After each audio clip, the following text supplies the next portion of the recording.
මේක තාම රෙකෝඩ් කරෙත් නැහැ. හරි. ඊළඟට කියනවා 12 සිට 14 දක්වා ප්‍රශ්න සඳහා පහත දත්ත සමුදාය සලකන්න. 12 ඉඳලා 14ට ප්‍රශ්න 3කට මේ රූපය තියෙනවා කියලා ඔය කියන්නේ. හරි. ඉස්සලාම කියනවා මෙහෙම දෙයක්. ටේබල් 3ක් තියෙනවා බලන්න. ස්පෝර්ට්, ස්ටුඩන්ට්, STU ස්පෝර්ට් කියලා ටේබල් 3ක් තියෙනවා. පේන විදිහට ස්පෝර්ට් කියන ටේබල් එකේ SP නම්බර් කියන එක ප්‍රාථමික යතුරක් වේවි. ස්ටුඩන්ට් කියන ටේබල් බලන් ඉන්න වෙන වැඩ කරන්න එපා ළමයි වෙන වැඩ කරන්න එපා. ස්ටුඩන්ට් කියන ටේබල් එකේ STU නම්බර් නැත්නම් STU no කියන එක ප්‍රාථමික යතුරක් වේ. මම ඒක චුට්ටක් ලකුණු කරන්නම්. මෙයයි ගැන ඔය කියන්නේ. ඊළඟට බලන්න STU ස්පෝර්ට් කියලා එකක් තියෙනවා. STU ස්පෝර්ට් ඒ කියන්නේ එක එක ළමයා සෙල්ලම් කරන ක්‍රීඩාව සහ දිනය පටන් ගත්ත දිනය ගබඩා කරලා තියෙන ටේබල් එකක් තියෙනවා STU ස්පෝර්ට් කියලා. ඒකේ ප්‍රාථමික යතුරක් ඇත්තරම STU නම්බර් ළමයි එක ළමයා කෙලින්ම ක්‍රීඩා දෙකක් කරන වෙලාවට එහෙම ඕකේ STU නම්බර් ගන්න බෑ ප්‍රාථමික යතුරක් විදියට. STU නම්බර් කියන එක ප්‍රාථමික යතුරක් විදියට ගන්න බෑ. SP නම්බර් කියන එකත් ක්‍රීඩා දෙකක් ඔය කොලම් එකේ තියෙන්න පුළුවන් එක වගේ ඒවා. ඉතින් එයාත් ගන්න බෑ ප්‍රාථමික යතුරක් කියලා. ඇත්තටම ඔගේ ප්‍රාථමික යතුරක් විදියට ගන්න වෙන්නේ ওই දෙකම. ওই දෙකම ගන්න වෙන්නේ. මෙයයි ඒ කියන්නේ ඇත්තටම මේක සංයුක්ත යතුරක් විදියටයි වැඩ කරන්නේ. සංයුක්ත යතුරක් විදියටයි වැඩ කරන්නේ. හරි. විශේෂයෙන් database ප්‍රශ්න ගැන අවධානයෙන් ඉන්න. Python වලට පස්සේ වැඩිම ලකුණු ප්‍රමාණයක් අරන් දෙන්නේ ඔයාලට මේ පාඩම. ඉහත 12 වෙනි ප්‍රශ්නයෙන් කියනවා ඉහත වගු සඳහා සම්බන්ධක දෙකක් තියෙනවා. ඉහත වගු සඳහා සම්බන්ධක පටිපාටිය දැක්වෙන නිවැරදි පිළිතුර මොකක්ද කියලා අහන්නේ. ටේබල් 3ට අදාළ ප්‍රයිමරි කී ලකුණු කරලා තියෙනවා. ඒවා හරිද කියලා බලලා උත්තරේ තෝරගන්න. ස්පෝර්ට් මේක ලේසි ප්‍රශ්නය. ස්පෝර්ට්ස් වල SP නම්බර් SP නේම් ඔය දෙකම ප්‍රාථමික යතුරක් නෙවෙයි SP නම්බර් විතරයි. පළවෙනි එක කෙලින්ම එතනින්ම වැරදි ළමයි. දෙවෙනි එක බලන්න ස්පෝර්ට්ස් වල ප්‍රාථමික යතුරු ලකුණු කරලා තිනවා හරි. ඊළඟට ස්ටුඩන්ට් වල ප්‍රාථමික යතුරු ලකුණු කරලා තිනවත් හරි. හැබැයි STU ස්පෝර්ට් වල ප්‍රාථමික යතුරු වැරදි. ඒක SP නම්බර් නෙමෙයි. එක වගේ ක්‍රීඩා දෙකක අංක දෙකක් උතන තියෙන්න පුළුවන්. ඒ හින්දා ඒක වැරදි. දෙවෙනි උත්තරේත් වරදිනවා ඒ නිසා. තුන්වෙනි උත්තරේට එන්න පළවෙනි එකේ ස්පෝර්ට්ස් වල ප්‍රාථමික යතුරු ලකුණු කරලා තිනවා හරියට ගැටලුවක් නැහැ. ඊළඟට ස්ටුඩන්ට් වල ප්‍රාථමික යතුරු තමයි උතන ආයි වරදින්නේ. එයා ආපහු STU නේම් එකත් ඕකට දාගෙන තියෙනවානේ.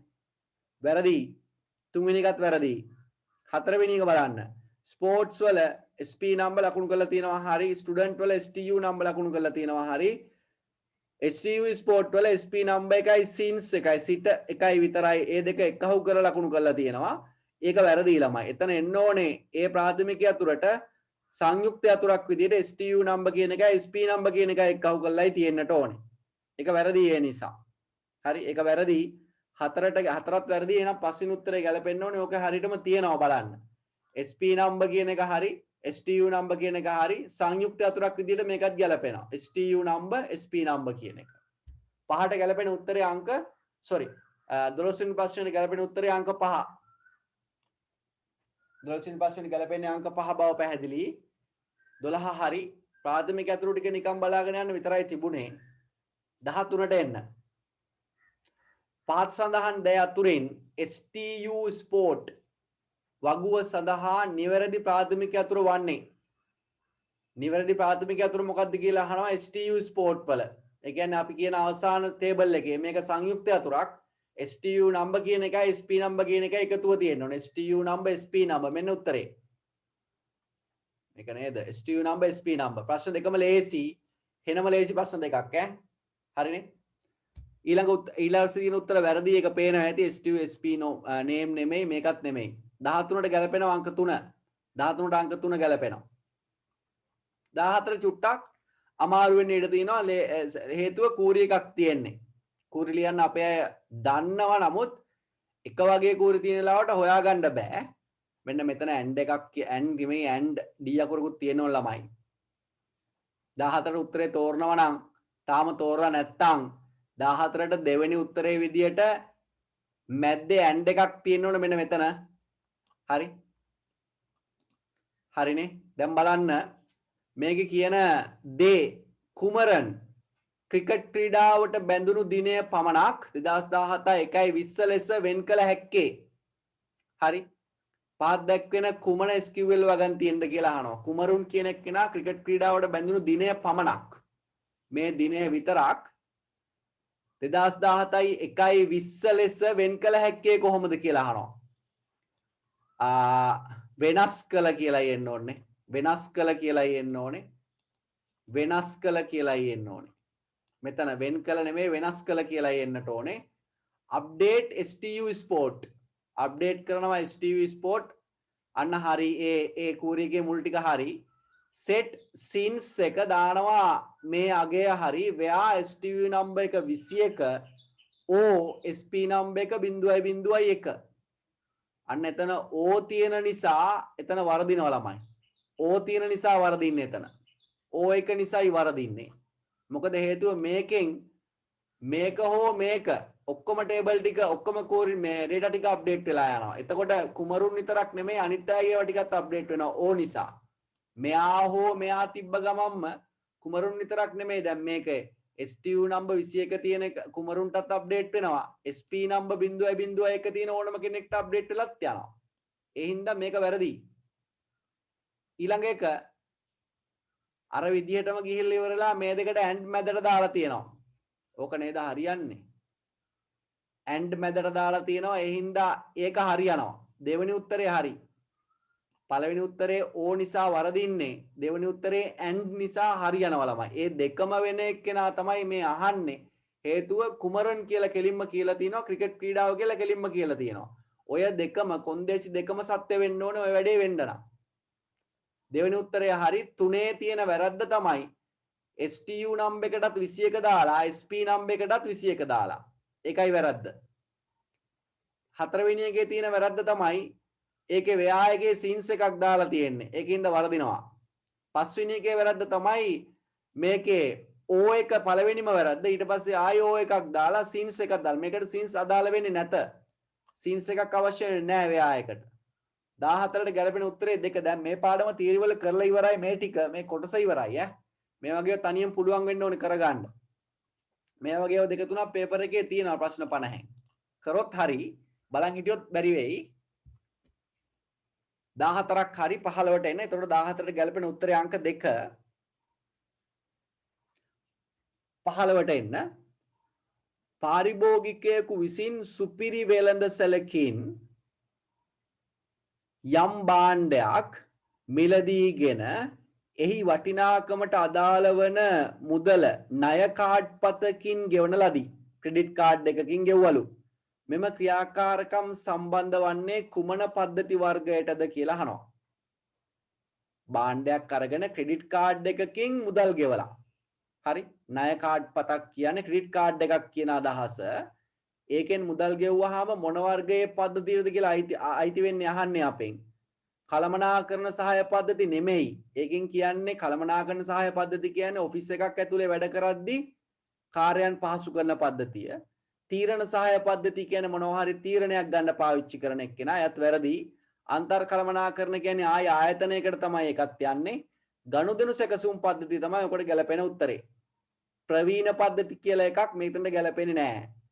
ගැලපෙන්නේ ගනුදෙනු සැකසුම් පද්ධතිය. එහෙනම් ගනුදෙනු සැකසුම් පද්ධතියට අයිති කොටසක් තමයි ඔය ක්‍රෙඩිට් කාඩ් පතකින් මුදල් ගන්න ක්‍රියාවලිය. හරි. 4 ගැලපෙන උත්තරේ. දැන් මේකේ තේරුම් ගන්න ඕනේ 15ට 4 කියන එක වගේම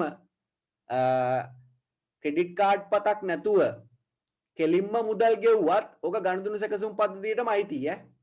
කෙලින්ම මුදල්ම ගෙව්වත් ඒකත් ගනුදෙනු සැකසුම් පද්ධතියට අයිතියි. සමහරු තේරුම් ගන්නවා මෙහෙම කියපු ගමන් ක්‍රෙඩිට් කාඩ් එකක් සම්බන්ධ නම් විතරයි ගනුදෙනු සැකසුම් පද්ධතියට අයිති වෙන්නේ කියලා නෑ. අරකට ගනුදෙනු සැකසුම් පද්ධතිය තමයි කෙලින්ම එකම දේ වෙන්නේ. මුදල් තමයි හෝමාරු වෙන්නේ. හරි. මුදල් තමයි හෝමාරු වෙන්නේ.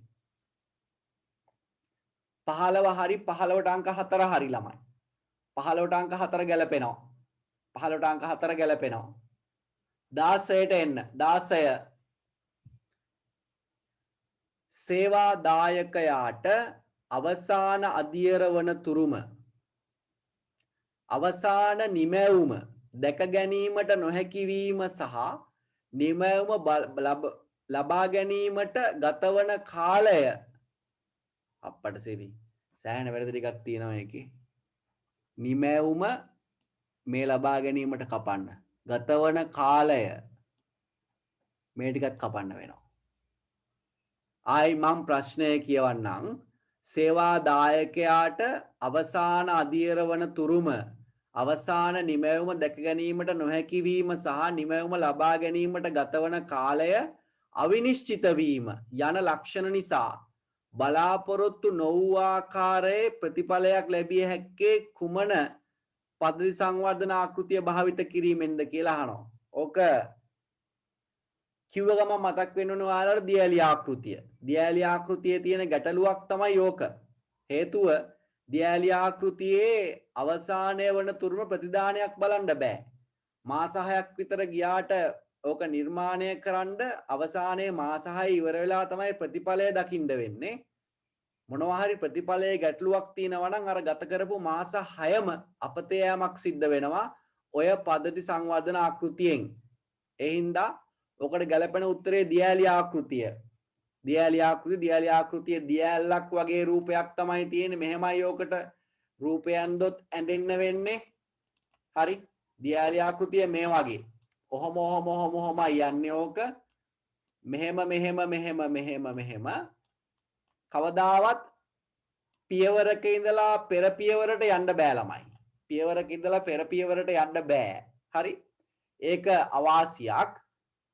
ඊට පස්සේ මැද පියවරයන් වලදී අලුත් අවශ්‍යතාවන් එහෙම හඳුනාගත්තොත් ඒ අවශ්‍යතාවන් එකතු කරන්න බෑ පද්ධතියේ. දියැලි ආකෘතියේ අවුල්. ඊට පස්සේ මේ කියපු අවුලක් තියෙනවා. අවසානයේ දකින්න ප්‍රතිදානය බලන්න වෙන්නේ මේ සේරම පියවර ටික. පළවෙනි පියවර 5 වගේ ඒවා ඉවර වෙලා ඒ ටික ඉවර වුණාට පස්සේ දකින්න නිසා මේ පියවර මගින් ලැබෙන අවසාන ප්‍රතිදානය වැරදි නම් මේ ගත කරපු කාලයේ අපතේ යෑමක් සිද්ධ වෙනවා. ඔක තමයි අවුල්. මේකේ පියවර ටික මතක් කරොත් නිකමටම දියැලි ආකෘතියේ පියවර ටික මතක් කරොත් ගැටලුව විශ්ලේෂණය කරනවා, විසඳුම් සැලසුම් කරනවා, කේතකරණය කරනවා, දෝෂ පරීක්ෂාව කරනවා, පිහිටවනවා, නඩත්තු කරනවා. ඔන්න ওই ටික තමයි ඔගේ පියවර ටික. හරිනේ? මතක තියාගන්න උත්සාහ කරන්න කොහොම හරි තාම මේ පාඩම කළා නෑ. ඒත් ඔළුවේ තියාගන්න බලන්න කොහොම හරි. හරි. ඊළඟට යනවා ඕකේ පොඩ්ඩක් සර්පිලාකෘතිය ගැනත් මම ටිකක් කියනවා. සර්පිලාකෘතිය කියන්නේ ඔය පියවර ටික චක්‍රානුකූලව කරන ජීවන චක්‍රයේ මේ පද්ධති සංවර්ධන ක්‍රමයක්. හරි. මේක චක්‍රානුකූලවයි කරන්නේ. එක අවශ්‍යතාවයක් අරගෙන ඒ හැම අවශ්‍යතාවයක් සඳහා මේ මුළු පියවරයන් ටික සම්පූර්ණ කරනවා. එක අවශ්‍යතාවයකට. ඊළඟට ආය අවශ්‍යතාවයක් ගන්නවා දෙවෙනි එක්කෙනා. ආයේ මේ පියවර ටික යනවා. තුන්වෙනි අවශ්‍යතාවය ගන්නවා. ආයේ මේ පියවර ටික යනවා. දියැලි සංවර්ධන ආකෘතියත් එක්ක සංසන්දනය කරාම සර්පිලාකෘතිය වඩාත් නිවැරදි. වඩාත් හොඳයි. ගැටලු සිදු වෙන්න පුළුවන් හැකියාව ඉතා අඩුයි. හරි. ඊට පස්සේ ශීඝ්‍ර දූම් සංවර්ධන ආකෘතිය කියන්නේ ඉතා ඉක්මනට ඉවර කරන්න පුළුවන් ආකෘතියක්. අපිට හදිස්සි නම් පද්ධතියක් ගොඩනගා ගන්න පාවිච්චි කරන්න පුළුවන් හොඳම ආකෘතියක් තමයි ශීඝ්‍ර දූම් ආකෘතිය. ඔය ආකෘති ගැන මේ වෙද්දිත් ඕගොල්ලෝ මොනවා හරි කරුණු ටිකක් දන්නවා. ඒව ගැන මෙනෙහි කරන්න, අවබෝධ කරන්න, ආයි මතක් කරන්න. වෙන කරන්න දෙයක් නැහැ. මේ තියරි කොටස් මතක තියාගන්න පුළුවන් වෙන්නේ ආයි මතක් කරලා. හරි? වෙන ක්‍රමයක් නැහැ ආයි මතක් කරන්න ඈ. හරිනේ? ඉවර උනේ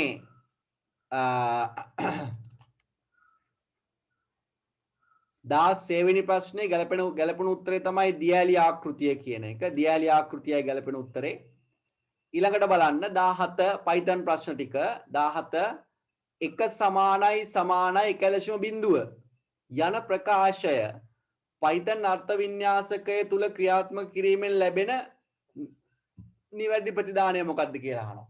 මේක කියන්නේ බැරි වෙලාවත් if එකක් ඇතුලේ හෝ print statement එකක් ඇතුලේ මෙන්න මේක තිබුණොත් මම පොඩ්ඩක් ලියලා පැහැදිලි කරන්නම්. මෙන්න මෙහෙම එකක් තිබ්බොත් print කියලා ලියලා එක සමානයි 1.0 සමානයි. මෙහෙම හෝ if එකක් අස්සේ මෙහෙම තිබුණොත් ඔය දෙක සමානද බලන එකයි ඔය කරන්නේ.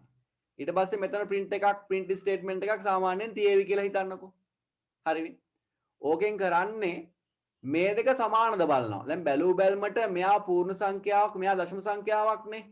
ඒත් if එකේදී සලකන්නේ ළමයි දශම සංඛ්‍යාවක් ගෑවිලා තියෙන ඕන වෙලාවක අනිත් සංඛ්‍යාත් එයා පරිවර්තනය කරගන්නවා දශම බවට. එයා නිකන් ඉන්නේ නැහැ. දශම සංඛ්‍යාවක් එක සංසන්දනය කරන වෙලාවට ඉතුරු සංඛ්‍යාත් එයා දශම බවට අපිට නොකියාම එයා පරිවර්තනය කරගන්නවා. ඒ හින්දා මෙයාවත් මේ ක්‍රමලේඛන හරිද වැරදිද බලන උපකරණය. නැත්නම් අපි මේකට නමක් මෙතනම කියලා තියෙනවා. මොකේද? අර්ථ වින්‍යාසකය කියන උපකරණය බලන්නේ මේක දිහා. මෙයත් 1. මෙයාට දශම කොටසක් නැති හින්දා මෙයා මේකට ආදේශ කරගන්න ඉලක්කම තමයි කැල්සියම් බිඳුව. දැන් මේ දෙන්න සමානයි කියලා තමයි අරයා දකින්නේ. සමානයි කියලා උත්තරේට එන්නේ නැහැ. අපිට එන්නේ true කියලා. TRUE කියලායි එන්නේ. මෙතන print වෙන්නේ මෙතන තියෙන එක. නමුත් මෙතන තියෙන කොන්දේසිය හරිද කියලා බලන්න. මෙතන තියෙන කොන්දේසිය සත්‍යයි ළමයි true. එහෙනම් මේක print වෙයි. එහෙනම් ඔතන අවසාන ප්‍රතිදානය නැත්තම් අවසානයේ අර්ථ වින්‍යාසකයේ තීරණය කරන ප්‍රතිඵලය true කියලායි එන්නේ. හරි. ඔයගොල්ලෝ කල්පනා කරන්න එපා මේක දශම මේක පූර්ණ සංඛ්‍යා ඒ හින්දා මේක අසමානයි false කියලා නෑ. දශම සංඛ්‍යාවක එක සංසන්දනය කරද්දි මෙයා මෙතන කැල්සියම් බිඳුව කරගන්නවා. ඒ හින්දා true කියලා එන්නේ. මේක එකතු කරන වෙලාවක් බලන්න. මේක එකතුව දෙක නෙමෙයි.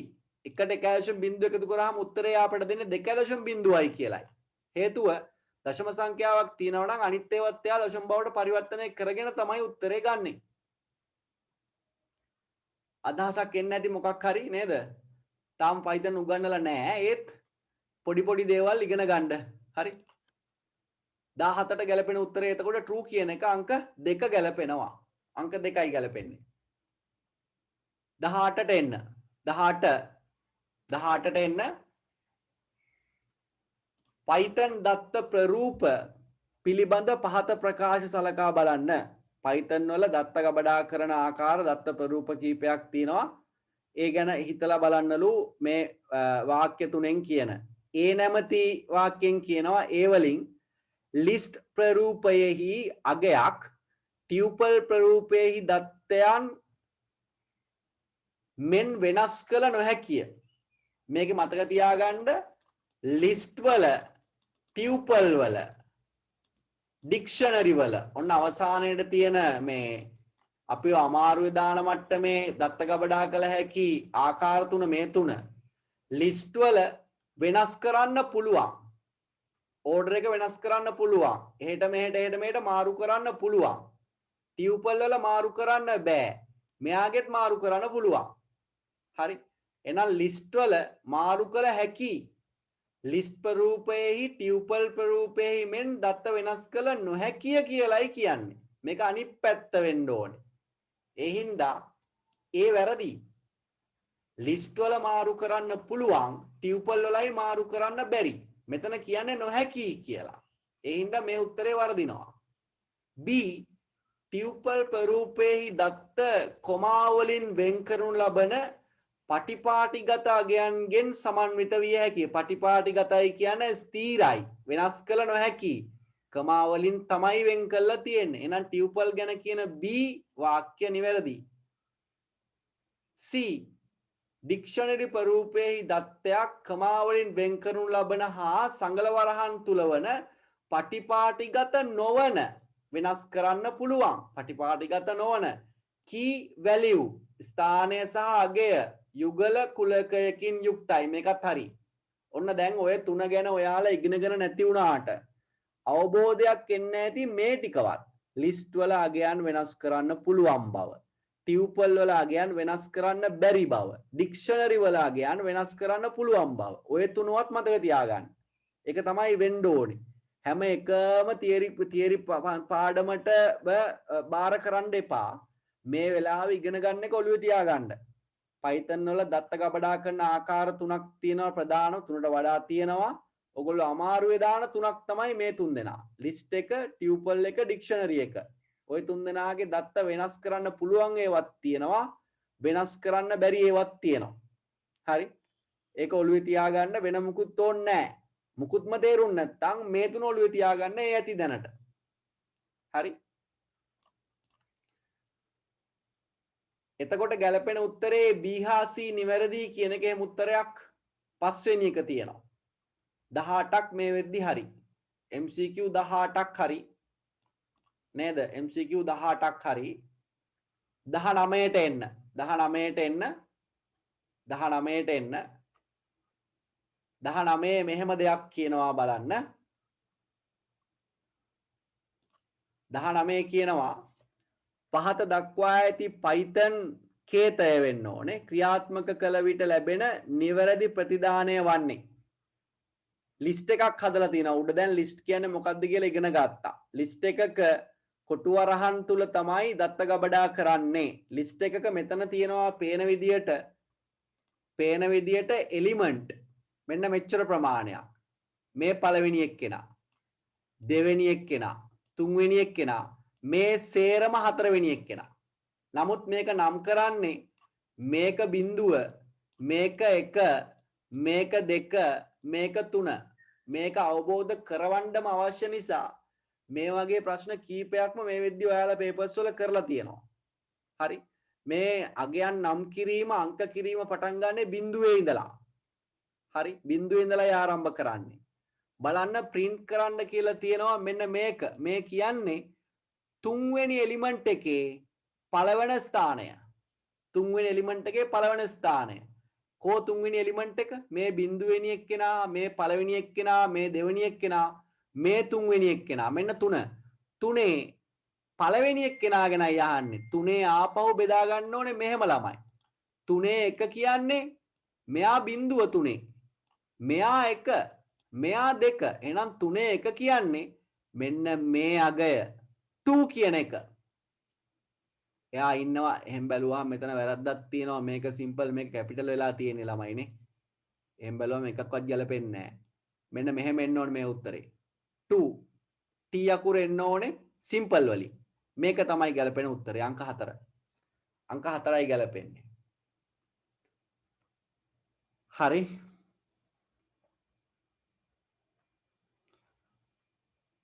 සමහර ළමයි දැන් අහන්නේ පටන් ගත්තද කියලා. 20 බලන්න. 20 බලන්න.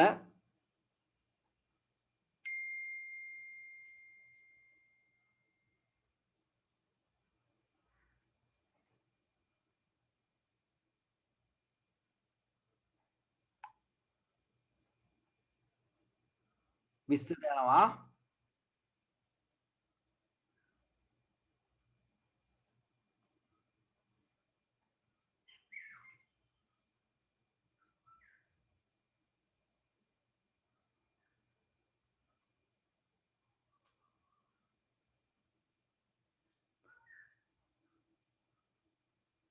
විස්සේ ඉන්න අපි දැන් නම් ගොරවන්නේ නැහැ නේද? ගොරවනවා නෑ එහෙම ගැටලුවක් නැහැ. 20 බලන්න. පහත මතක උපක්‍රම ප්‍රවේශ වේගය අවරෝහණ පිළිවෙලට නිවැරදිම පෙන්눔 කරන පටිපාටිය මොකක්ද කියලා අහනවා. හරි. පහත මතක උපක්‍රම ප්‍රවේශ වේගයේ වැඩිම එකේ ඉඳලා අඩුම එකට අහන්නේ. මේකේ අවරෝහණ කියලා තියෙනවා ළමයි. අවරෝහණ කියලා තියෙනවා බලන්න. අවරෝහණ කියලා තියෙනවා. අවරෝහණ නම් වැඩි එකේ සිට අඩු එකටයි වෙන්නට ඕනේ.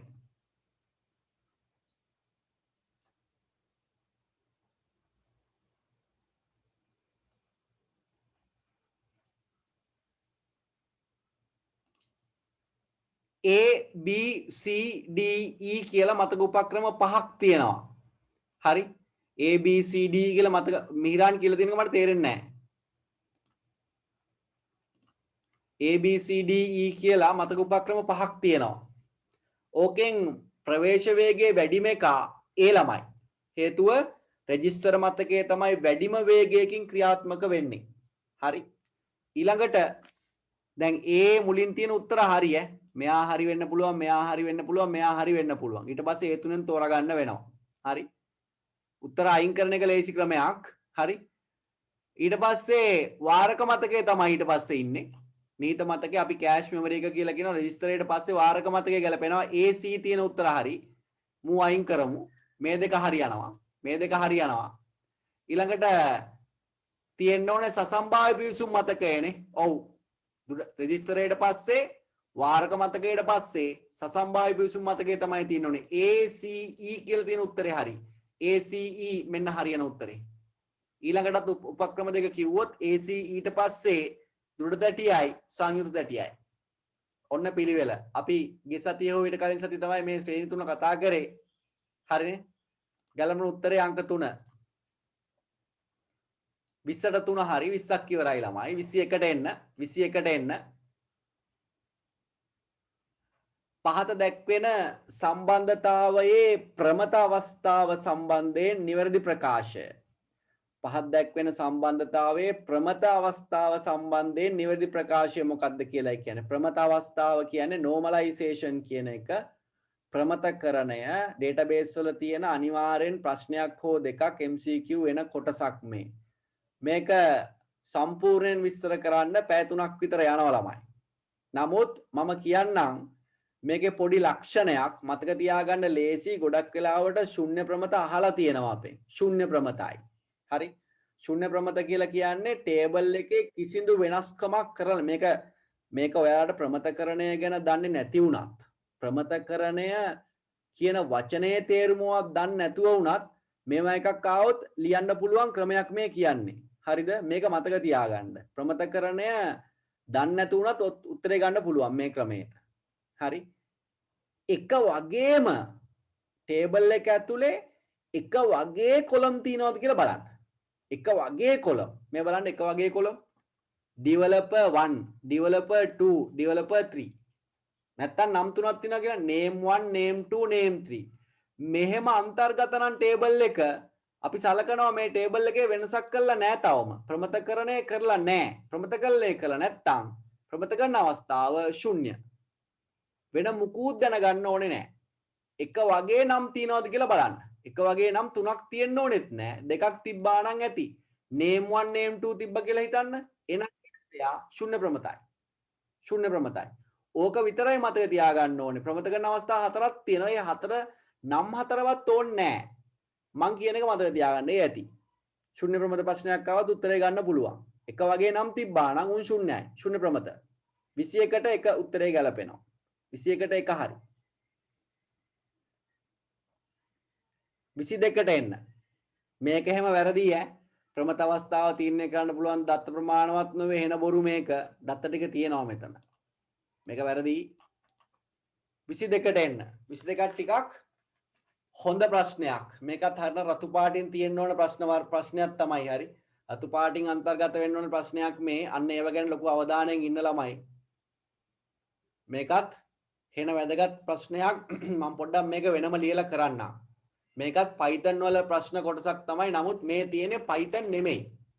Python වලට කලින් තියෙනවා ගැලීම් සටහන් සහ ව්‍යාජකේත කියලා කොටසක් උගන්වන්න. මේ තියෙන්නේ ව්‍යාජකේතයක්. begin වලින් පටන් ගන්න end වලින් ඉවර වෙන ව්‍යාජකේතයක්. හරිද? මම මෙතනම කිව්වොත් මට ලේසි කියලා හිතනවා. ආයෙ ලියන්න වෙලා ගන්නවට වඩා begin වලින් පටන් ගත්තා. sum කියන්නේ variable එකක්. හොඳට අවධානයෙන් ඉන්න. වෙන වැඩ නම් කරන්න එපා. හොඳ අවධානයෙන් ඉන්න. වෙන වැඩ කරන්න එපා. බලාගෙන ඉන්න මොකද වෙන්නේ කියලා. මේ ඉන්නේ 22 වෙනි ප්‍රශ්නයේ. හරි. බලන්න. sum එක එකක් වෙලා තියෙනවා. sum එක එකයි. හරිද? ඊළඟට sorry.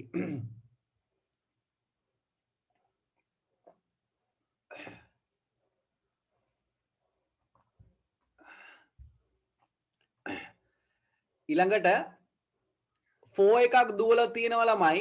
දැන් මේක Python විදියට හිතන්න එපා. තිත් දෙක නෑ වැරදි කියලා එහෙම හිතන්න එපා.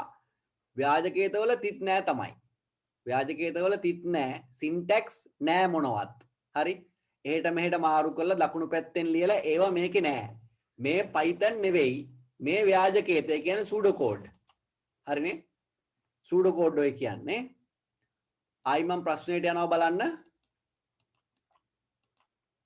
ප්‍රශ්නයට යනවා සම් එක එකයි 4 ඔඩ් කියන එක එකේ ඉඳලා 9ට යනවා එකේ ඉඳලා 9ට යනවා පැන පැන යන්නේ ස්ටෙප් 2 කියන්නේ දෙකෙන් දෙක යන්නේ එහෙනම් මේකට අදාළ අගයන් ටික තමයි 1 3 5 7 9 ඔන්න අගයන් ටික නිකන් ඉදිරිපත් කරන්නේ නැහැ මේගොල්ලෝ මොකද කරන්නේ සම් වලටම එක්කහුව කරනවා මේක මීට වඩා ප්‍රශ්නේ අමාරුවෙන් තිබ්බ මම මේක වෙනස් කරා සම් සමානයි සම් ධන ඔඩ් ඒ කියන්නේ මේක වැඩ කරනවා ළමයි මෙන්න මේ අගයන් පහ සඳහාම මේක කරකිනවා පස් වතාවක් හරිද ඉස්සෙල්ලාම වතාවේ බලන්න මේකේ අගය සම් එකේ අගය 1යි ඉස්සෙල්ලාම මෙයා එක ආදේශ කරගන්නවා මූට එක ආදේශ කරගන්නවා නේද ඔව් එක ආදේශ කරගත්තම එකට මේ එකත් එක්ක වුණාම දෙකක් වෙනවානේ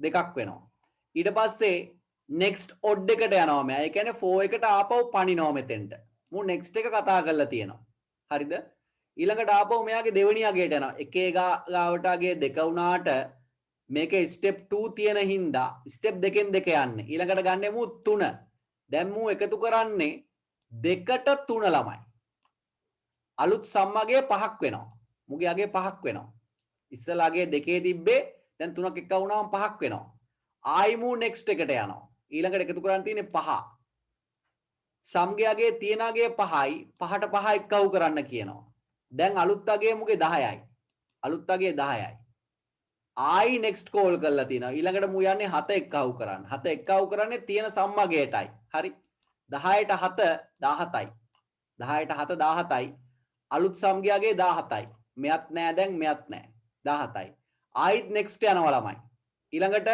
මු යන්නේ 7 ගාවට 9ට එක්කව කරාම 17 හම්බ වෙන උත්තරේ 26යි කියලා හම්බ වෙනවා බලන්න ඔතනින් next කතා කරාට ඔතනින් ඉවර වෙනවා හේතුව 9න් 4 එක ඉවර වෙලා යනවා හරි අන්තිමේට මෙතනින් පල්ලෙහාට ආවිලා මු print කරනවා total is කියලා ඉස්සලා print වෙන්න ඕනේ total is කියලා print වෙලා සම්මගේ print වෙනවා total is 26 26ක් කියලා යන්නේ මෙන්න උත්තරේ දැන් අර ඉස්සෙල්ලාම්ගේ සම්ගයාගේ එක නොගෙන බලන් ඉන්න ඉස්සෙල්ලාම සම්ගයාගේ එක නොගෙන බිඳුව ගත්තු එවුන්ට ඇවිල්ලා ඇත්තේ උත්තරේ 25 ඒක වැරදි ඉස්සෙල්ලාම්ගේ සම්ගයාගේ එකයි කියලා එක්කව කරන්න වෙනවා හරිද එකටයි මේක එක්කව කරලා දෙකක් හම්බ වෙන්නේ මේ උත්තරේ වැරදි ඒකයි වරද්දන්න තමයි මේක දීලා තියෙන්නේ හරි තව උත්තරයක් අමතක වුණා 26 විතර 26 කියලා උත්තරයක් දැම්මනම් ඒත් වරදිනවා ඕගොල්ලන්ට 26ට පළවෙනි උත්තරේට වගේ 26 දැම්මනම් ලස්සනට ඕගොල්ලෝ 26ට තමයි මාක් කරන්නේ හේතුව ඕගොල්ලන් total is කියන එක අමතක වෙනවා හරි පළවෙනි ඕගොල්ලෝ එහෙමයි ඕගොල්ලන්ව රවට්ටන්නේ 26 දැම්මනම් මට ඒක දාන්න බැරි වුණා පළවෙනි උත්තරේට 26 දැම්මනම් ඕක තමයි හරි කියලා ගන්නවා ඊළඟ උත්තරේට 25 දැම්මනම් අන්න හරි දෙකෙන් එක පැටලෙනවා අනිවාර්යෙන්ම හරිම උත්තරේ තියෙන්නේ අන්තිමේට 26 total is 26 22 හරි 23ට එන්න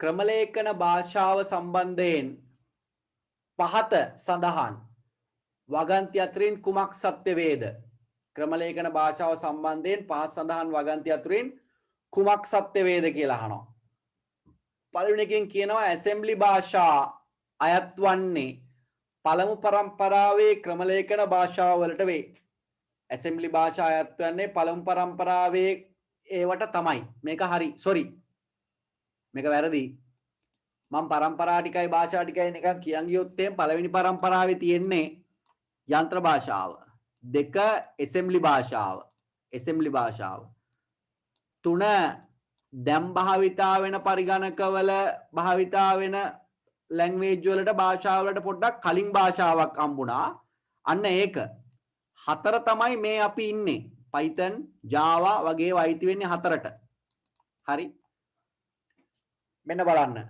මේක කියනවා ඇසෙම්බලි භාෂා අයත් වන්නේ පළමු පරම්පරාවේ ක්‍රමලේඛන භාෂාව වලට නෙමෙයි මු වැරදි ඒ හින්දා දෙක සම්පාදකයට වඩා අර්ථ වින්‍යාසකය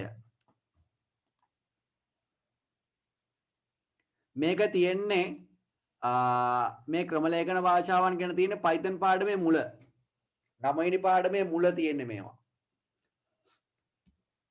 ළමෙක් අහලා තිබ්බ ප්‍රශ්නයක් මොකේද තියෙන්නේ කියලා මම ඒකයි කිව්වේ. හරි. සම්පාදක දෙවෙනි උත්තරයට එන්න. පළවෙනි උත්තරේ වැරදි කියලා අපි තීරණය කරා. දෙවෙනි උත්තරයට එන්න. සම්පාදකයට වඩා අර්ථ වින්‍යාසක පරිගණක ක්‍රමලේඛන භාෂා පරිවර්තක මෘදුකාංග භාවිතයේ වැඩි වේගයකින් පරිගණක ක්‍රමලේඛ ක්‍රියාත්මක කරයි. සම්පාදකයට වඩා අර්ථ වින්‍යාසකය. හරිද? සාමාන්‍යයෙන් සම්පාදකයේ අර්ථ වින්‍යාසකයයි සැලකුවොත් එහෙම මොකද්ද අපෙන් සත්‍ය වෙන්නේ කියලා යහන්නේ. හරි. ඕකේ සම්පාදකයයි අර්ථ වින්‍යාසකයයි පොඩි සංසන්දනයක් කරොත් මම මේක කරලා පෙන්නන්නම්. මොනවා හරි තියෙනවා ලියා ගන්න. හරි. මොනවා හරි තියෙනවා ලියා ගන්න ළමයි. මේ පැත්තේ සම්පාදකය මේ පැත්තේ අර්ථ වින්‍යාසකය තියෙනවා කියලා හිතන්න. සම්පාදකය සාමාන්‍ය අපෙන් අහලා තියෙන එක පොඩ්ඩක් මම බලන්නම්. අහලා තියෙන්නේ සම්පාදකයට වඩා අර්ථ වින්‍යාසික පරිගණක ක්‍රමලේඛන භාෂාව පරිවර්තන මෘදුකාංග භාවිත කිරීමෙන් වැඩි වේගයෙන් පරිගණක ක්‍රමලේඛ ක්‍රියාත්මක කරනවා කියලායි තියෙන්නේ. මේක වැරදි ඇත්තටම. මේක වැරදි. ඒ හින්දා අර්ථ වින්‍යාසකයේ තමයි සම්පාදකයේ තමයි වැඩි වේගයකින් ක්‍රියාත්මක වෙන්නේ. හේතුව මේකයි. හරි. හේතුව මේකයි සම්පාදකයයි වැඩි වේගයක් තියෙන්නේ. සම්පාදකයේ ළමයි එකවර තමයි මේක පරිවර්තනය කිරීම කරන්නේ. එකවර. අර්ථ වින්‍යාසකය පේලියෙන් පේලිය. ඔන්න ඔය හේතුව නිසා මෙයාගේ වේගය වැඩි. අර්ථ වින්‍යාසකයේ වේගය අඩුයි. හැබැයි අර්ථ වින්‍යාසකය පොඩි අවස්ථාවක් අපිට දෙනවා මෙන්න මෙහෙම.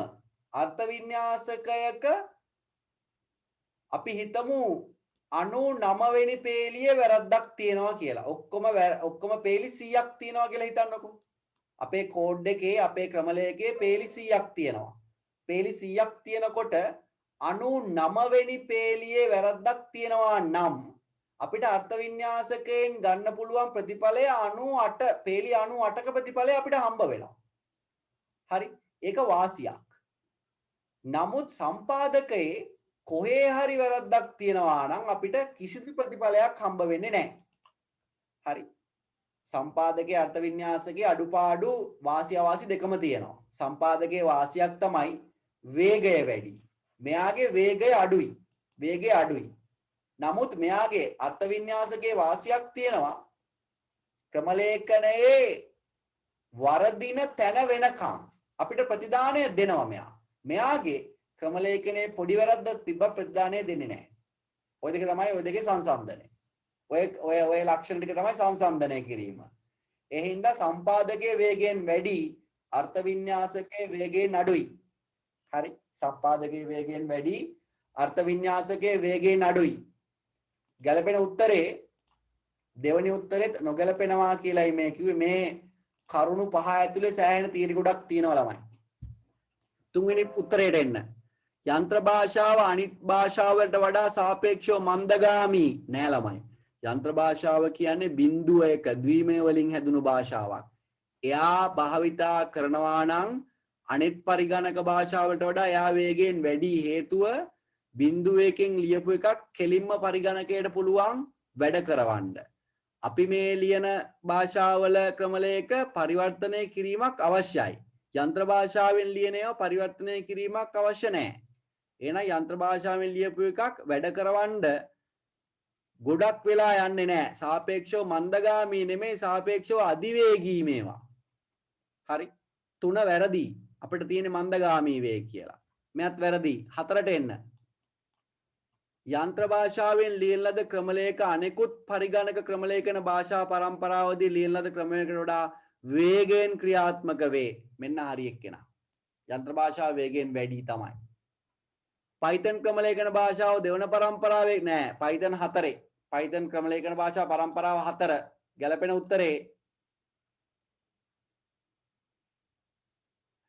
උත්තරේ එන්න ඕනේ 4. එන්න ඕනේ 4 වෙනි උත්තරේ ගැලපෙනවා කියලා. හරි. 4 වෙනි උත්තරේ ගැලපෙනවා. එතකොට මෙන්න මේ මිහිරන් අහලා තියෙන ප්‍රශ්නයක් තුන්වෙනි පරම්පරාවේ පරිගණක ක්‍රමලේඛන භාෂා මොනවද කියලා අහලා තියෙන්නේ. ඇත්තටම මේකට ගන්න පුළුවන් උදාහරණයේ විදිහට Python වලට Java වලට කලින් ලියපු භාෂාවල් ළමයි COBOL වගේව ගන්න පුළුවන්. COBOL වගේව ගත්ත හැකි මේවා පොඩ්ඩක් පරණි. COBOL එතකොට Pascal වගේව ගන්න පුළුවන්. Pascal වගේව දියුණු වෙලා තමයි හතරවෙනි භාෂා පරම්පරාව හැදෙන්නේ. හරි. පළවෙනි එකට යන්ත්‍ර භාෂාව හරි, දෙවෙනි එකට assembly භාෂාව, තුන්වෙනි එකට Pascal COBOL වගේ භාෂා ගන්න පුළුවන්. ඒවා දියුණු වෙලා Pascal වගේව දියුණු වෙලා තමයි අද අපි පාවිච්චි කරන Python, Java, PHP, .NET වගේව හැදිලා තියෙන්නේ. හරි.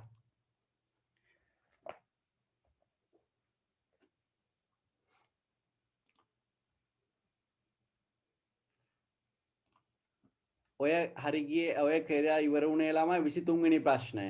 24ට එන්න. 24ට එන්න. රූපයේ දක්වා ඇති ආකෘතියෙහි මේ HTML ප්‍රශ්න ටික මම හැම වෙලාවෙම මතක් කරන දේ තමයි database Python HTML. ඔය තුන තමයි ඔයගොල්ලන්ගේ ප්‍රතිඵලය තීරණය කරන්නේ.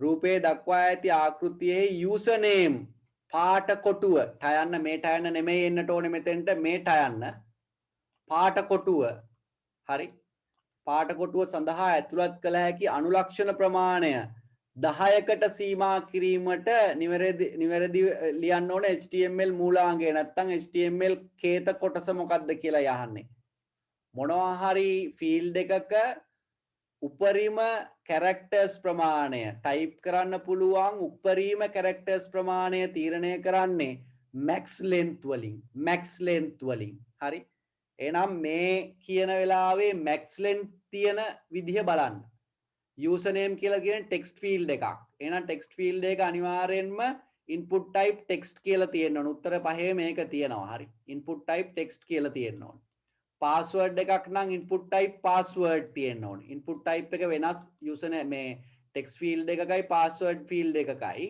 මේකේ තියෙන්න ඕනේ input type එක text කියලායි. මේකේ input type එක password කියලායි තියෙන්න ඕනේ. හේතුව password එකක් type කරනකොට පේන්නේ නැහැනේ ළමයි. dot නේ පේන්නේ. එහෙනම් input type එක වෙනස්. හරි. name එක username මේකෙනුත් අල්ලන්න බෑ හැම උත්තරයකම මේක තියෙනවා. බලන්න.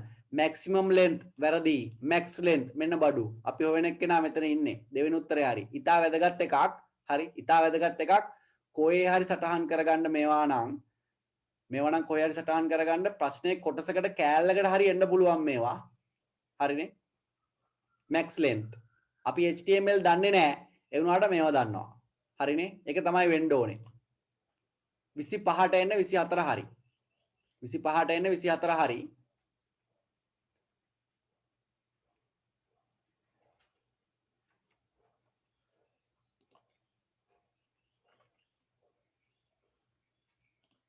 25 බලන්න. තොරතුරු පද්ධතියක් නිර්මාණය කිරීමේදී අතුරු මූණත් නිර්මාණය සහ පද්ධති ගැලීම් සටහන් ඇඳීම ආදිය සිදු කෙරෙනුයේ පද්ධති සංවර්ධන ජීවන චක්‍රයේ මොන අධීරයේදීද කියලා අහනවා. පද්ධති සංවර්ධන ජීවන චක්‍රයේ අධීර 6 මම ඉස්සෙල්ලත් කිව්වා ඉස්සෙල්ලා ප්‍රශ්නයක් ඕකෙදි තිබ්බා. හරි. ගැටලු විශ්ලේෂණය, විසඳුම් සැලසුම් කිරීම, කේතකරණය, දෝෂ පරීක්ෂා ඉවත් කිරීම පිටුවීම නඩත්තුව ඔන්න ප්‍රධාන පියවර 6 ඕකෙන් මෙන්න මේ අතුරු මූණත් නිර්මාණය මේක දැක්ක ගමම්ම ළමයි අතුරු මූණත් නිර්මාණය කිරීම දැක්ක ගමම්ම ඌ ගැලපෙන්නේ විසඳුම් සැලසුම් කිරීමටයි ඔන්න මතක තියාගන්න පුළුවන් තවත් එකක් අතුරු මූණත් නිර්මාණය කොහෙටද තියෙන්නේ විසඳුම් සැලසුම් කිරීමටයි හරි මොකක්ද කියලාවත් දන්නේ නැහැ පාඩම දන්නෙත් නැහැ මොකද්ද දන්නෙත් නැහැ කමක් නැහැ අතුරු මූණත් නිර්මාණය දැක්ක ගමන් ගැලපෙන උත්තරේ අධියර මේකට එන්න ඕනේ අධියර තමයි විසඳුම් සැලසුම් කිරීම එතකොට මේකේ විසඳුම් සැලසුම් කිරීම කියලා පද්ධති සැලසුම් කිරීම හරි මේ තියෙන්නේ පද්ධති සැලසුම් කිරීම බලන්න ඒ නමත් නැහැ මෙතන පද්ධති සැලසුම් කිරීම කියලායි තියෙන්නේ 25ට ගැලපෙන උත්තරේ ඒක අතුරු මූණක් තියෙනවා නම් හදන්න ඒක ගැලපෙන්නේ විසඳුම් සැලසුම් කිරීම නැත්නම් පද්ධති සැලසුම් කිරීම 25ට එක හරි 26ට එන්න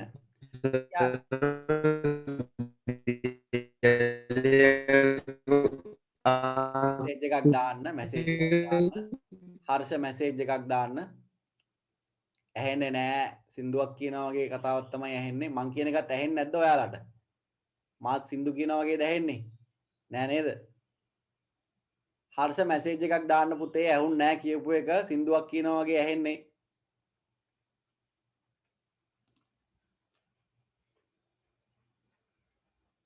හර්ෂ මැසේජ් එකක් දාන්න එක තමයි හොඳම ක්‍රමය. කෙලින්ම කතා කරන්නේ නැතුව මැසේජ් එකක් දාන්න. ඒක තමයි හොඳම ක්‍රමය. මම හැමෝගෙම මැසේජ් වලට උත්තර දෙනවා ළමයි. හැමෝගෙම මැසේජ් වලට උත්තර දෙනවා. පුළුවන් විදියට කතා කරනවා. හැමෝම අහලා තියෙන ප්‍රශ්නෙට උත්තරේ මම කියනවා. හරි. 26ට එන්න. 26ට එන්න. පහත් සඳහන් කවරක් වළංගු CSS නීතියක් වන්නේද? HTML ඇහුවොත් CSS වලුත් කොටසක් තියෙනවාමයි. CSS කියන්නේ වෙබ් පිටුවක් ලස්සන කරන ක්‍රමයක්. වෙබ් පිටුවක් ලස්සන කරන ක්‍රමයකුයි CSS කියලා කියන්නේ. cascading style sheet කියන එකයි මේකේ තේරුම. හරි. මේකේ සමාන ලකුණක් තියෙන්න බෑ. ඔන්න මතක තියාගන්න ක්‍රම ගොඩක් තියෙනවා. හරි. ලේසි ක්‍රම ටිකක් තමයි මේ කියන්නේ. CSS වල සමාන ලකුණු නැත. සමාන ලකුණු තියෙන උත්තර වැරදි. සමාන ලකුණු තියෙන උත්තර වැරදි. එක වැරදි, දෙක වැරදි, පහ වැරදි. එක වැරදි, දෙක වැරදි, පහ වැරදි. මෙයා වැරදි සමාන ලකුණු නිසා, මෙයා වැරදි සමාන ලකුණු නිසා, මෙයා වැරදි සමාන ලකුණු නිසා. ඉතුරු වෙන උත්තරේ 3 සහ 4 බලන්න. තුන්වෙනි එකේ අවුල තමයි. තුන්වෙනි එකේ අවුල මෙහෙම තියෙනකොට URL වලට කලිනුත් මේ සේරටම පස්සෙත් මෙන්න මේ කමා දෙක තියෙන්න බෑ. මෙහෙම කමා දෙකක් මේකේ නෑ. CSS නීතිය ඕක නෑ.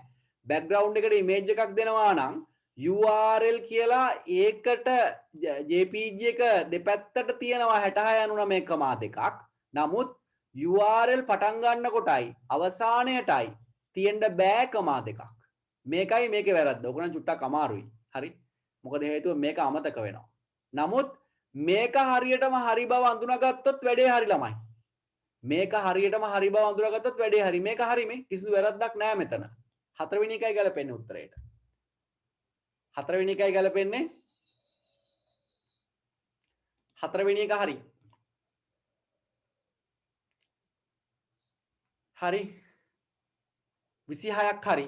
27ට එන්න. 27ට එන්න.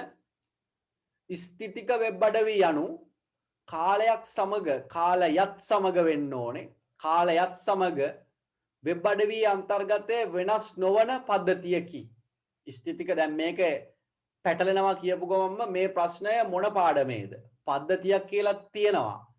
ස්ථිතික වෙබ් අඩවියක් කියලා තියෙනවා. නෑ ළමයි මේක පද්ධති පාඩමේ නෙමෙයි HTML පාඩම එකක්. HTML පාඩමේ ප්‍රශ්නයක් මේ. ස්ථිතික වෙබ් අඩවිය යනු කාලයත් සමග වෙබ් අඩවිය අන්තර්ගතයේ වෙනස් නොවන පද්ධතියක්. එවැනි වෙබ් අඩවි නිර්මාණය සඳහා අවශ්‍ය වන භාෂාවන් වන්නේ කියලා කියනවා. හරි. කාලයත් සමග වෙනස් වෙන්නේ නැත්තම් කාලයත් එක්ක වෙනස් වෙන්නේ නැහැ කියලානේ කියන්නේ මේ වෙනස් නොවන. වෙනස් වෙන්නේ නැත්තම් අපිට ඉහළ මට්ටමේ ක්‍රමලේඛන භාෂාවක් නැත්තම් හතරවෙනි පරම්පරාවේ ක්‍රමලේඛන භාෂාවක් අවශ්‍ය වෙන්නේ නැහැ. එහෙනම් PHP තියෙනවා නම් ඕනේ නැහැ PHP. Python ඕනේ නැහැ. Java ඕනේ නැහැ. Java ඕනේ නැහැ. ඕනේ HTML විතරයි. ස්ථිතික වෙබ් අඩවි කාලයත් එක්ක වෙනස් වෙන්නේ නැත්තම් අපිට ඕන වෙන්නේ HTML විතරයි මෙයා හදන්න. කාලයත් එක්ක වෙනස් වෙනවා නම් අනිත් හැම උත්තරයක්ම හරි. PHP හරි, Java හරි, Python හරි ওই තුනෙන් එකක් තියෙන්න ඕනේ. .net හරි මොනවා හරි ඉහළ මට්ටමේ ක්‍රමලේඛන භාෂාවක් තියෙන්න ඕනේ ගතික වෙබ් අඩවි සඳහා. ස්ථිතික ඒවාට තියෙන්න ඕනේ HTML විතරයි. HTML විතරයි. හරි. 24ට ගැලපෙන උත්තරේ අංක 3. 24ට අංක 3 ගැලපෙනවා.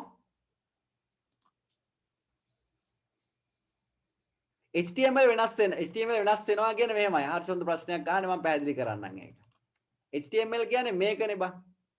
කාලයත් එක්ක වෙනස් වෙනවා කියන්නේ මේ වගේ වැඩක්. දත්ත සමුදායකින් දත්ත ගන්නවා නම් විතරයි කාලයත් එක්ක වෙනස් වෙනවා කියලා අපි කියන්නේ.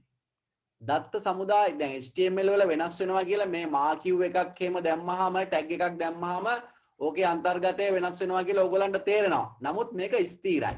මාකියු එකේ දෙන්න පුළුවන් ඒවා ටික ඔයාලට HTML ලියද්දිම ලියලා ඉවර කරන්න වෙනවා. ඕක වෙනස් කරන්න බෑ ඔයාලට. සයිට් එක වෙනස් නොකර සයිට් එක වෙනස් කරන්නේ නැතුව මේ අන්තර්ගතය වෙනස් කරන්න බෑ HTML විතරක් තියෙනවා නම්. කාලයත් එක්ක වෙනස් වෙන්න නම් අනිවාර්යෙන් ඩේටාබේස් එකක් පාවිච්චි වෙන්න ඕනේ. නිකන් හිතන්න දිනයට අදාළ රූපයක්. දිනයට අදාළ රූපයක් දීලා තියෙනවා කියලා. එහෙනම් අද දිනය 5:22ට අදාළ රූපය මු ඩේටාබේස් එකෙන් අරන් පෙන්නනවා.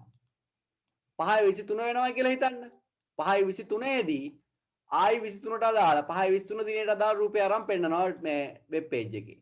කොහොමයි කාලයට අනුව වෙනස් වෙනවා කියලා කියන්නේ. HTML කාලයට අනුව වෙනස් වෙන්නේ නැහැ. හරි. දත්ත සමුදායක් එක්ක සම්බන්ධ නම් විතරයි කාලයට අනුව වෙනස් වෙන්නේ. ඒක තේරුම් ගන්න.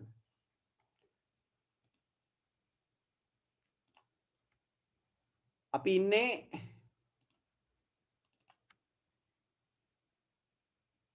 28 ඉන්නේ HTML ලේඛනයක් සම්බන්ධයෙන් පහ සඳහන් ප්‍රකාශ සලකා බලන්න. HTML ලේඛනයක් සම්බන්ධයෙන් පහත ප්‍රකාශ සලකා බලන්න. තාම HTML ප්‍රශ්න ටික තමයි මේ යන්නේ. HTML උසුලනයක මුලට හා අගට කෝණික වරහන් තියෙන්න ඕනේ. ඔව් ඒක හරි. කෝණික වරහන් කියන්නේ අඩු වැඩි ලකුණු කියන එක. ඒක තියෙන්නට ඕනේ තමයි. හරි යනවා. හරි. B බලන්න. HTML උසුලනයක මූලිකාංග, ගුණාංග හා අගය යනුවෙන් කොටස් තුනක් ඇත. ඔව්. මූලිකාංගයි, ගුණාංගයි, අගයයි කියලා කොටස් තුනක් HTML උසුලනයක තියෙනවා තමයි. හරි. ඒකත් හරි. මේ තියරි ඊට පස්සේ දත්ත යොමු කිරීම සඳහා පෝරම භාවිත කරන්න පුළුවන්. පෝරමයක් කියන්නේ මේ වගේ එකක්. මේ තියෙන පෝරමයක්. ඔයගොල්ලෝ පෝරමයක් දැක්ක මේ තියෙන පෝරමයක්. දත්ත යොමු කරන්න පෝරම පාවිච්චි කරනවා. උඩ තිබ්බා පෝරමයක් ඈ. 24 වෙනි ප්‍රශ්නේ පෝරමයක් තමයි තිබ්බේ. D උසුලනය මගින් HTML විවරණයක් තියෙන්න ඕනේ කියලා කියනවා. මේක වැරදි ළමයි. විවරණය HTML විවරණය තියෙන්න ඕනේ මෙහෙමයි. HTML විවරණය තියෙන්න ඕනේ මෙහෙමයි. මෙහෙම තියෙනවා. මැද විවරණය ලියනවා. මෙහෙම ඉවර වෙනවා. කොහොම ඉවර වෙනවා. හරි. ඕක තමයි HTML විවරණය කියන්නේ. HTML විවරණය මේක නෙමෙයි. හැෂ් ලකුණ වෙනුවට බුදුම්මෝ ලකුණ තිබ්බා නම් හරි. මේ ලකුණ තිබ්බා නම් හරි. එහෙනම් මෙයා වැරදි. A B C හරි. A B C හරි. අංක 2. අංක 2යි ගැලපෙන්නේ.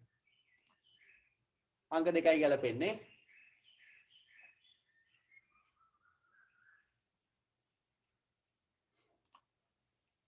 ඊළඟට බලන්න 29 සහ 30 ප්‍රශ්න දෙක බලන්න. 29 කියනවා මෙහෙම. සකසනය මගින් යම් ක්‍රියායනයක් ක්‍රියාත්මක කරමින් සිටින විට වෙනත් ක්‍රියායනයක් නෙමෙයි ළමයි ක්‍රියායනයක් කියලා එදෙන්න ඕනේ. වෙනත් ක්‍රියායනයක් මගින් ඒට බාධා පණිවිඩයක් නිකුත් වීම හැඳින්වෙන්නේ. මේක තියරි වලින් පවා කතා කරපු කොටසක්. මේ වෙද්දි මේ ප්‍රශ්න පත්‍ර 9 ඇතුලේ මේ කතා කරන අද 9 වෙනි පේපර් එක 9 වෙනි පේපර් එකට කලින් පේපර්ස් 8ක් කරලා තියෙනවා. ඒ 8න් 3-4 වතාවක්ම කිව්වා මම මේ ගැන. ක්‍රියායනයක් වැඩ කර ඉන්නකොට මේ OS පාඩමේ ප්‍රශ්නයක්. ක්‍රියායනයක් වැඩ කර ඉන්නකොට මොනවා හරි දෙයක් වෙලා බාධාවක් ඇති වෙනවා නම් හරි. මේ කියන්නේ ක්‍රියාත්මක කරමින් සිටින විට තවත් ක්‍රියායනයක් වෙනත් ක්‍රියායනයක් කියලායි තියෙන්න ඕනේ. හරි. වෙනත් ක්‍රියායනයක් මගින් බාධා පැමිණවීම අපි කියන්නේ මෘදුකාංග අතුරු බිඳුමක් කියලා. හරි. වෙනත් දෘඩාංග අතුරු බිඳුමක් වෙන්නත් පුළුවන්. නමුත් ක්‍රියායනයකින් සිදුවන බාධාවක් අපි හැඳින්නුවේ මෘදුකාංග අතුරු බිඳුමක් කියලා. මේවා හෙන වැදගත් මේවා තියරි. හරි. සකසනය ඇතුලේ ක්‍රියායනයක් සිද්ධ වෙමින් තියෙනකොට ඒ ක්‍රියායනයට තවත් ක්‍රියායනයකින් බාධාවක් එනවා නම් අපි කියනවා මෘදුකාංග අතුරු බිඳුමක්. අතුරු බිඳුම් ಜಾති දෙකයි. දෘඩාංග අතුරු බිඳුම් සහ මෘදුකාංග අතුරු බිඳුම්. මේ කියන්නේ මෘදුකාංග අතුරු බිඳුමක් ගැන. ක්‍රියායනයකින් බාධා කරනවා. හරි. ගැළපෙන උත්තරේ අංක 1. ගැළපෙන උත්තරේ අංක 1 30ට එන්න. මේවා මම දවස ගාන විස්තර කරපුවා ළමයි සන්දර්භ සිචය මොනවා හරි ක්‍රියායනයක් භාගයට ඉවර කරලා තියෙද්දි ආපහු ඒ ක්‍රියායනය අරන් උගේ ඉතුරු ටික ඉවර කරන එකට තමයි සන්දර්භ සිචය කියලා කියන්නේ. හරිනේ? පල්ලෙහා අර උත්තරේ තියෙන දෘඩාංග අතුරු බිඳුමක් කියනක් තියෙනවා ඒක වැරදි. ගැළපෙන උත්තරේ මෘදුකාංග අතුරු බිඳුම. අංක 30ට එන්න. පහක් දැක්කෙන රූප සටහන් සලකන්නලු. මේක ලේසි. මේක භාවිතයෙන් ඉහත ABC මගින් දක්වා ඇති පුතාට සම්බන්ධක නෙමෙයිනේ. ඇති සම්බන්ධක ප්‍රස්ථාරවල ඇති සංරචක නිවැරදිව අනුපිළිවෙලින් දැක්වෙන්නේ මොකෙන්ද කියලා අහනවා. අනුපිළිවෙලින් දෙකක් තියෙනවා. පේපර් එකේ සෑහෙන වැරදිත් ඔකයක් තියෙනවා ළමයි. වැස්ස නිසා මේ වැරදිනේ. වැස්ස නිසායි වැරදි. ගණන් ගන්න එපා. බලන්න මේකේ A වලින් කියන්නේ B වලින් කියන්නේ හා C වලින් කියන්නේ මොකක්ද කියලා මේ අහන්නේ. මේ උපලක්ෂණ අයිති උනේ 8 වෙනි පාඩමට database පාඩමට. Python වලට පස්සේ වැඩිපුරම ලකුණු අරන් දෙන පාඩම ඔයාලට. හරිනේ?